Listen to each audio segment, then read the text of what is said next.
All right, and we are now recording, and I'm going to introduce our speaker. So, Ian Seavey is a PhD candidate in the Department of History at Texas A&M University. His research examines U.S. relations with Puerto Rico through the lens of disaster relief policy. His dissertation, Colonial Calamities, the Politics of U.S. Disaster Relief in Puerto Rico, 1898-1979, tells a story of how evolving ideas about disaster relief fundamentally shaped and continue to shape the colonial relationship between the U.S. and Puerto Rico. His work has been published in a variety of venues, including the Journal of Advanced Military Studies, Florida Historical Quarterly, and the Journal of Environmental Hazards. He has presented his research at the annual meetings of the Organization of American Historians, the American Society of Environmental History, and the Society of Historians of American Foreign Relations. In his free time, he enjoys playing guitar in various heavy metal bands. Ian, please go ahead and start. Thank you. All right, wonderful. Let me share my screen here and then we can get started. First of all, I would really like to thank Ellen, and I would really also like to thank FLDH for allowing me to speak to you all today. I'm just really excited to be here, and yeah, so let's get into it. So my project is entitled "Mapping Puerto Rico's Hurricane History," and I came about this to be kind of a appendix or addendum to my dissertation. And as Hélène described, my dissertation examines U.S. disaster relief in Puerto Rico and throughout the 20th century. And I feel that looking at it from a long period or a longue durée is more apropos than just looking at kind of a specific moment or a specific hurricane or a specific instance, because this story plays out throughout the whole 20th century, and there's more at play there than just looking at a isolated relief efforts or isolated hurricane. There's structural issues with poverty. There's structural issues underlying all that with colonial status and things like that. So those are all at play here. And I wanted to really, that's kind of what my dissertation is about. And I wanted to really showcase and create a digital humanities project that really also reflects the arguments of my dissertation. So how did I come about this? My background, and it started with kind of three central research questions. The first is a quantitative question. It was, how many hurricanes have hit Puerto Rico from 1898 until the present? And I really wanted to understand, what that metric was. And I found out from, currently, as we are in 2023, 47 hurricanes have hit Puerto Rico. Now, this roughly averages out to about one every 2.5 years. But if we go from post 1980, when the effects of climate change are really becoming more pervasive, that equals out to about one every year from post 1980. So I don't consider myself a quantitative historian. I don't really deal a lot with the quantitative side of things, but I believe that metric is really important to studying Puerto Rico and also studying that colonial relationship. So that is something that I was like really wanting to showcase with this project. So the second research question was, I wanted to see if and then if they do, how these storms impact the colonial relationship.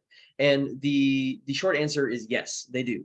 I'm going to be talking about that a little bit more in a few minutes, but I just wanted to get this kind of in the forefront as we begin. How do these storms, how does hurricanes impact the colonial relationship, whether it be politics, whether it be citizenship status, whether it be economics? All of those things are at play. And then lastly, when I was in my preliminary research for my dissertation, I wanted just a map that reflected all of the storms that had hit Puerto Rico, kind of similar to the map that's on this slide on the bottom, that showcases a hurricane track. But I wanted to kind of have a a larger map that showcased all the storms, and I just could not find one, or one that was not comprehensive.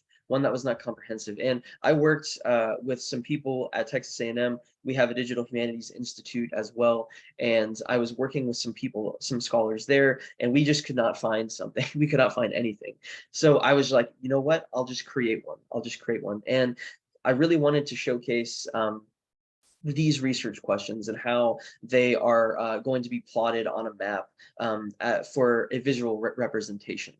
But before we get there, I really want to talk about some key themes that are present in this project, and I really hope that people will be able to pick up from this project.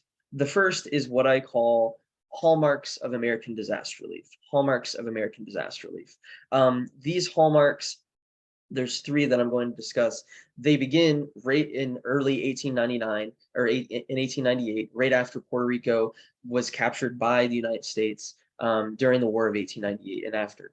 And we'll go all the way through the end of the 20th century, moving through the beginning and all the way through and the end of the 20th century. And even their legacies are still being felt today in the 21st century. So the first hallmark of American disaster relief that I find in my research is that people will have to work in order to receive food or in order to receive medical supplies after a hurricane hits. So this is most evidenced in the beginning and starts in 1899 when the military government in Puerto Rico sets up these kind of aid depots, and they have people come and they have to either bury dead bodies or they have to clear debris, and then they will be paid for their work with disaster relief, with food aid, with medical aid if they need it.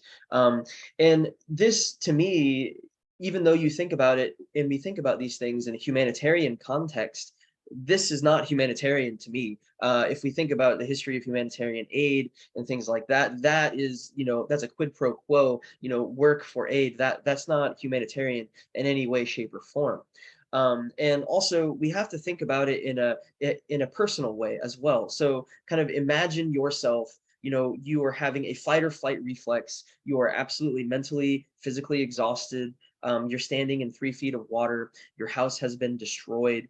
And the only way for you to get food aid or medical supplies or any kind of attention is to bury your dead grandmother who died, or maybe bury your dead sister, your younger sister. So those in and of themselves are very traumatic experiences, of course, but coupled with that, you have to be able to do that in order to have basic subsistence to live. And also, like, if you are, if you need medical care, basic medical care, you have to do that. So that is a very unequal way of distributing aid, but also a very colonial way of distributing aid. So that is something that we see specifically in Puerto Rico.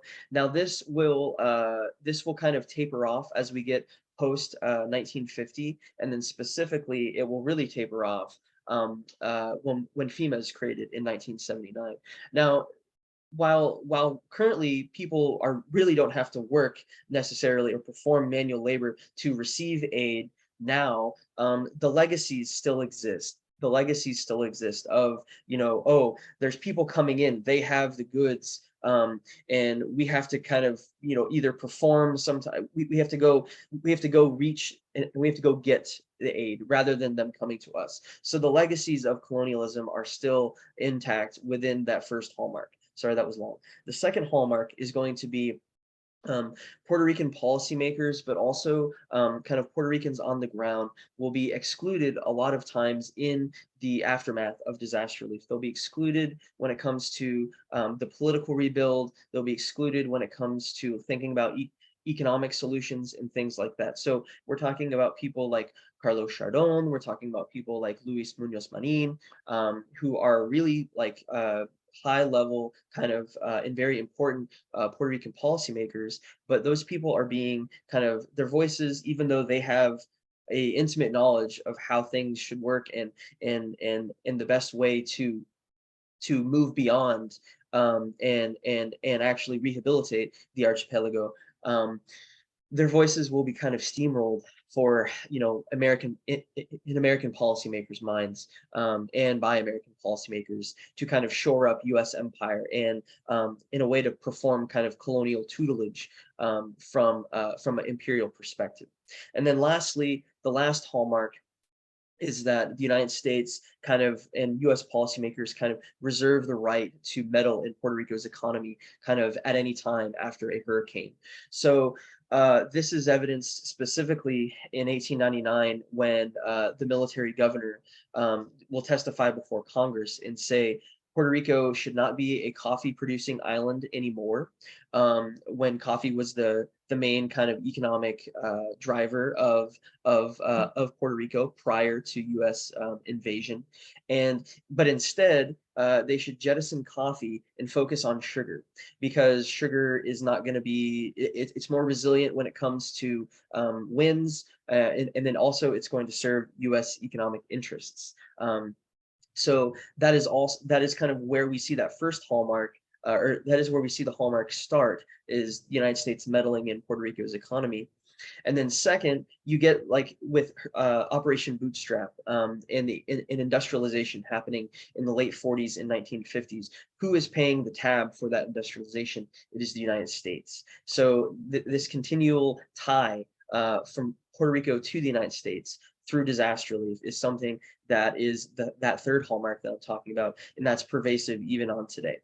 And those three hallmarks are key themes that I really want to highlight and really hope come through in this digital humanities project. Second is tied to that third theme, economic exploitation. So there's been a lot of talk recently about in kind of disaster studies literature and disaster studies conversations on how do we decolonize disaster? What does it mean to decolonize disaster?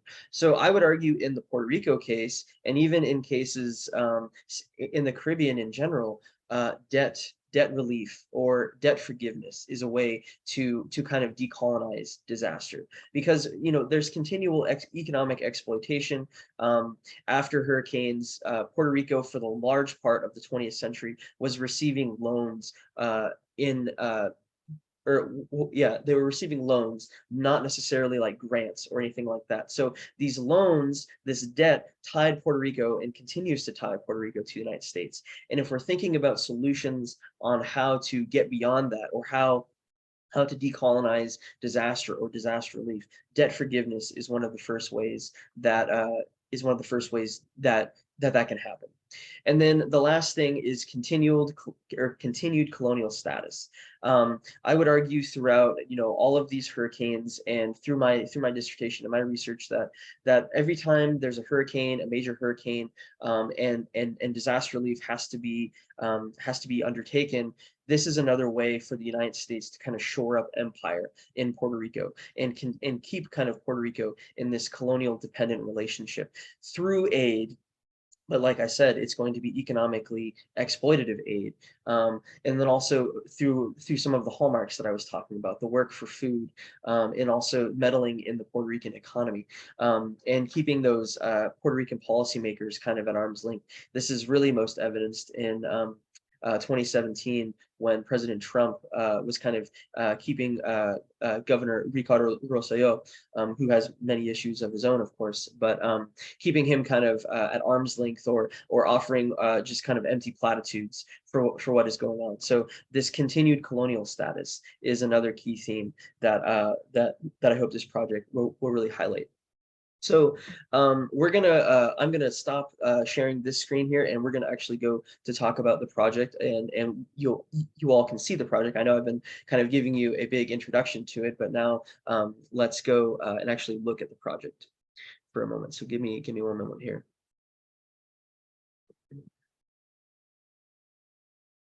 Okay, can everybody see the project? Can we see everything? Okay, cool.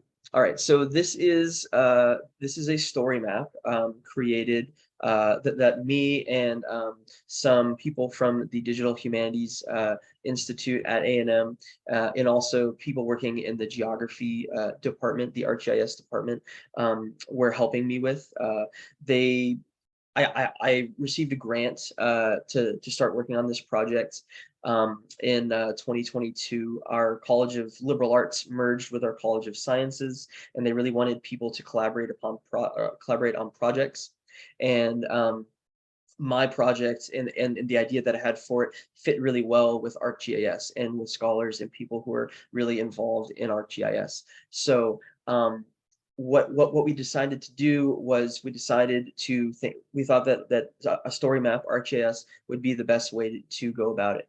And we created this kind of this really easily accessible interface for people to look at and use, and I'm going to walk us through it for a moment here. But first, I want to talk about this introduction. So you can read the introduction or not. It kind of gives you a lot of what I was talking about in my introduction to this presentation, about kind of the metrics that I'm using, why I think this is a legitimate metric and a legitimate kind of quantifiable thing to research, to study, that can really shed light on current events, but also can shed light on that long colonial history that Puerto Rico has. So we also created so that's the introduction.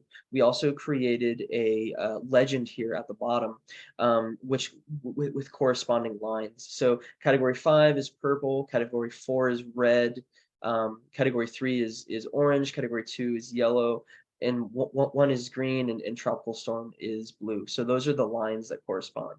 Now the lines, if you look at it, it is a little bit kind of like overwhelming to look at all these lines on the map, but that's intentional. And you can't even see Puerto Rico because of the lines. You can't even see the archipelago because of the lines. That's intentional. I wanted to showcase just the sheer number of storms and how that impacts it, to where if we're looking at lines and we're looking at hurricanes paths that have come through that have impacted Puerto Rico, we can't even see it on a map because it's so pervasive. That's something that I wanted to really highlight. Now, if we click these tabs up here for each of these, it'll be a little bit more approachable. So let's go to category 5, for instance. And there's a few lines, and then so if you click each of these tabs, it'll kind of zoom in specifically to the categories, and it'll be a lot more approachable that way. And you can zoom in by clicking or using this widget up here too. But we're going to go to category 5. Now you can also click on each vector line, which is fantastic. So what will happen is it will pop up, and there will be a little text box that'll pop up with the name of the storm and the year of the storm. And as a little bit of intro to hurricane naming, before 1950, every storm that hit Puerto Rico was named for the corresponding Catholic saint, in which the Catholic saint's day that each storm visited the island. So on the day of the landfall, that saint's day would be the name of the storm. So in this case, in 1928, it would be Hurricane San Felipe, or Hurricane Saint Felipe. And then as we move forward down, we just kind of have some basic information: how many deaths, what was the property damage, and I decided to use property damage for the year in which the hurricane hit, rather than having it kind of prorated to now, because I want this to be a living project. So it would be difficult to kind of keep updating the property damage for each year. So we decided, and myself decided, to go with specifically the year. Then we have veracity of the storm, and then landfall. And then where my research really comes in is for each of these storms, I wrote about a 200 to anywhere from 200 to 700 word narrative, either describing the storm and how in the relief efforts and how that fits in, or describing kind of how this storm fit into the broader narrative of Puerto Rican history, or how it fit into the broader narrative of world history. Sometimes during, if it was going to be If there was a storm during the Cold War, how did that affect relations with, Cuba, or how did it affect relations with the United States and things like that? So not every storm narrative is specifically about the relief efforts, but the ones that are really impactful are. So like this one, Hurricane San Felipe is really about the relief efforts, and because it was such a monumental disaster and storm that happened in 1928. So I also want to talk a little bit about how we went about building this project. And so what we did was we gathered data from NOAA, the National Oceanic and Atmospheric Administration. And from 2002 to the present, you can get these things called shape files, and that is essentially the path of the hurricane in a minute by minute track, which are really helpful. And then you can plot that on the story map, and that was really helpful. However, for the storms pre 2002, which there were a lot of, the majority of, we had to create that. And the way that we created that was by looking at the landfall, the recorded landfall, in a primary source document. So whether that be a report by a naval ship, whether that be a report from someone on the island, a meteorologist on the island, whether that for even for way further and way earlier in the 20th century, sometimes that'll be like a meteorological journal showing us where and how and what was the specific landfall, or where relatively was the specific landfall. So those are what we call shape files, and those are all of the lines that are on here, and that's how we were able to track the paths. So that's kind of what we used for that. And then I also want to discuss sources for a little bit, because this is a project rooted in history. What sources was I using to write these? What sources was I using to write these narratives? So for the earlier storms, every storm prior to 1952, I really used I relied heavily upon governor's reports. So whether that be the military governor or the civil governor. So the military governorship ends in 1901 when the Foraker Act is passed, or excuse me, in 1900 when the Foraker Act is passed. And you get a civil governor in Puerto Rico. And the United States Congress required the governors to send annual reports. Now, every year there was a hurricane, there would be a massive appendix in the back of that report giving great graphs, giving great economic data about what was going on. Now, granted, we always have to think about this. This is from a colonial perspective, from the colonizer perspective. So there's going to be some things that are lost, of course. You have to kind of read against the archival grain to a certain extent if we really want to talk about the Puerto Rican experience, for sure. But those reports were really important, and usually the governor would give a large narrative on kind of how the relief efforts panned out. And then also for more kind of nuts and bolts data for like property damage and windfall, or excuse me, wind speed, and storm track. There's a wonderful journal called the Monthly Weather Report, and that was published since the the late 1800s, when meteorology was really becoming a more exact science. And every month there's a section for all storms, and a meteorologist would give a report of the storm. Now this is an academic journal, but I use those as primary sources to kind of figure out, okay, well, what was going on in, let's say 1915 or 1916, and what were the nuts and bolts of that. Now, when we move forward to the later 20th century, I used I had done a lot of research in some presidential libraries, so let's say like the FDR Library in Hyde Park, New York, or the Dwight D. Eisenhower Library in Abilene, Kansas. Now, the interesting thing and the really cool thing about all of the presidential libraries is they all have a specific collection of disaster series. They have a disaster series. So every disaster that happened, or every disaster that was declared during the president's tenure, there's a file for it. So these were extremely helpful. So this ranges not just specifically for hurricanes, but earthquakes, floods, even drought, you name it. So those are really interesting sources to look at too. And that would be correspondence with people on the ground in Puerto Rico, correspondence between the Red Cross, anything, correspondence with U.S. officials as well. So anything that was going on and anything that was related to that disaster gets put in that disaster file at the Presidential Library. So those are a huge source as well when I get into the middle. And then more towards the recent FEMA files. FEMA has issues reports after each disaster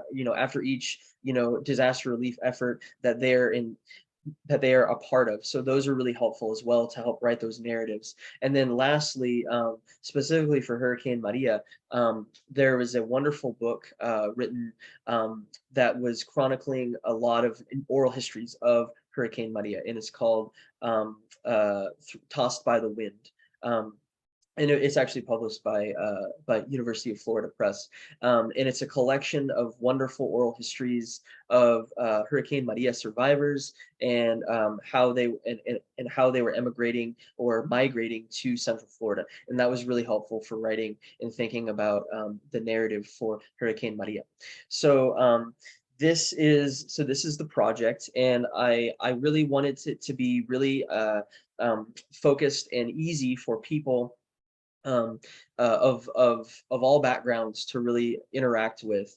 And another thing that's really important, I think, is that I wanted it to be public facing. So not just scholars. Scholars, yes, of course, I want scholars to interact with this, of course, but I really want people that are interested in Puerto Rico, but also interested in kind of current events. If there's a hurricane that hits Puerto Rico and next year, and people are trying to figure out, well, what is going on with the response? Why are things this way? Maybe this project can help shed some context and help create some context for this long history, this long hurricane history in Puerto Rico. And another really powerful anecdote I'll share, and it will be my last, will be about Twitter, the power of Twitter.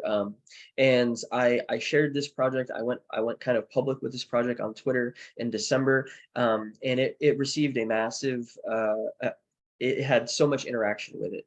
And I'm really excited now that Twitter allows you to look at metrics on posts and things like that. And when I posted this, over 50,000 people were able to, or over 50,000 people clicked on the link, interacted with it. And that was just beyond anything that I could have imagined. And I'm really excited for this and to keep it going. As I progress in my career, but also as the years progress, and keep this as kind of a living document for people to reference whenever this kind of comes up in current events, as it inevitably will. So thank you very much for listening to my talk today. I'm really excited to continue this discussion in the Q&A, and I'll be happy to answer any questions anyone has. Thank you very much.